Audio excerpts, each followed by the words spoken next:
le vide, plein, vide, le vide, bien entouré, le vide, affairé à je ne sais quoi, le vide, vide, le vide, bien entouré, vite, affairé à je ne sais quoi, vite, remplis le vide, affairé à je ne sais quoi, vite, le vide, vite, remplis le vide.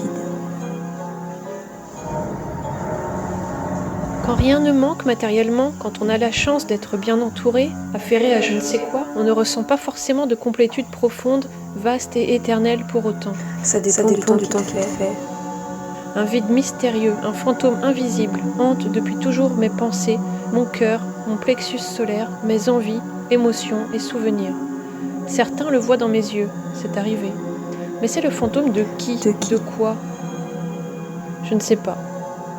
Alors j'ai passé ma vie à le chercher, le combler, le matérialiser partiellement, à le guetter, à y croire comme à un mirage ou à ne plus l'espérer. Il est parfois apparu, bien net, complétant le puzzle qui me compose. Épiphanie, le voilà. Quelle parfaite sensation que de s'en sentir complète, au bon endroit, au bon moment, et avec cette illusion de recevoir, côtoyer, apprivoiser, enfin, l'élément qui manquait terriblement. Et puis le temps cosmique continue sa course, sa transformation, et le fantôme, une fois sa mission effectuée, s'affadit pour redevenir lentement, ou en un éclair, transparent. Le manque indicible se fait alors de nouveau ressentir. Il est là, dans l'absence, irrationnel, insaisissable, déployant ses tentacules éthérés à travers nous. Et la quête pleine d'espérance ne s'arrête jamais.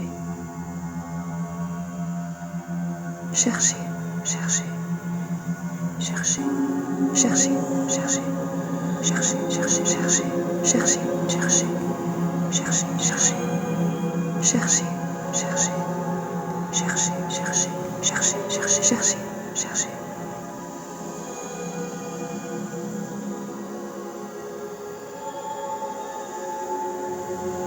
Le temps est un fantôme.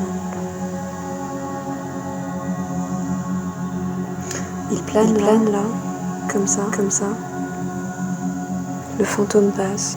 Est-ce qu'un fantôme peut mourir? Ça dépend du temps qu'il fait. Temps suspendu, pendu. Temps mort.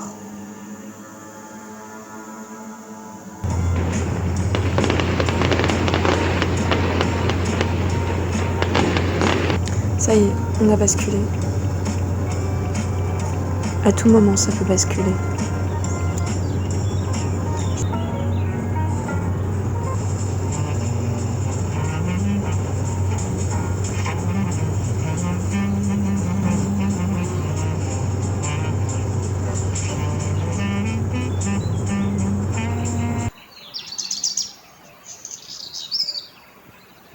Tout ça, ça change, ça varie. Ça varie comme la lumière, comme l'air.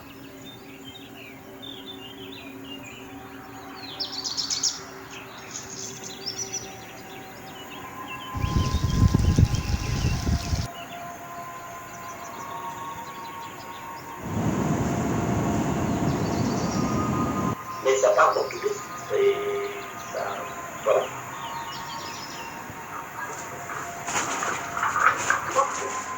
J'ai pas regardé l'heure, j'ai pas si j'ai combien de temps on a.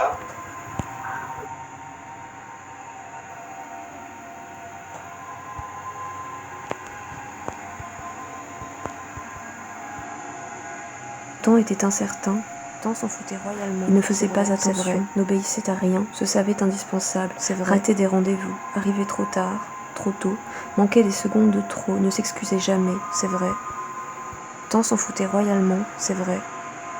Il aimait passer ses heures et ses secondes comme il le décidait. Il avait toujours été très indépendant et très discret, libre de ne rien prévoir ou de prévoir s'il le voulait, de rester passif et contemplatif autant qu'il le souhaitait, ou d'accélérer soudain le tempo s'il s'ennuyait trop. Mais il arrivait aussi que temps se perde dans les méandres de l'infinité, qu'il ait une sale impression de tourner en rond, qu'il se sente seul, isolé, loin des préoccupations compliquées de ceux qui tentaient de le dompter, ceux qui le craignaient et lui couraient après en espérant visiblement pouvoir un jour le rattraper, ceux qui le laissaient filer comme le train de leurs pensées et qui s'abîmaient dans le vertige de leur propre oubli, ceux qui le maudissaient lui reprochant son manque d'à-propos et son imprévisibilité, ceux qui le soupçonnaient de conflit d'intérêts tant sa synchronicité avec le malheur parfois semblait impossiblement réglée au millième près. Et dans ces moments-là, tant aurait voulu pouvoir leur expliquer, leur raconter comment en vérité il était dépendant de leur jugement, comment c'était eux qui le faisaient et non l'inverse, et comment cette absence de responsabilité parfois lui pesait. Comme il avait l'impression de ne pas vraiment exister, de n'être qu'une sensation de fugacité, il aurait voulu qu'ils comprennent vraiment ce que c'était que de se sentir immatériel et évanescent, toujours en déplacement, toujours divisé aux quatre coins des gens, ce que c'était que de se conformer perpétuellement à leur perception des événements. De n'être qu'une impression, l'accumulation des souvenirs visibles de la vie, le storyboard intérieur de la chronologie invisible de chacun. Et tant aurait voulu crier qu'il n'était ni long, ni court, ni rapide, ni lent, ni suspendu, ni infini, ni libre, ni plein, ni fou, ni raisonnable, ni un laps, ni une plage. Tant était tout le temps, partout, toujours et jamais, tant ne pouvait s'absenter, tant ne pouvait cesser, tant aurait pourtant bien aimé. Qu'on arrête de l'invoquer à tort et à travers, qu'on arrête de vouloir s'y fier, qu'on arrête d'essayer de se caler sur lui ou de vouloir le caler, qu'on arrête de le découper en morceaux, de le réduire en charpie, d'en faire une bouillie de planning, d'agenda, de rendez-vous, de vacances, de rentrées, de sorties, de vouloir le tuer, le gagner, le perdre, le prendre ou le laisser. Alors oui, tant vivait sa vie,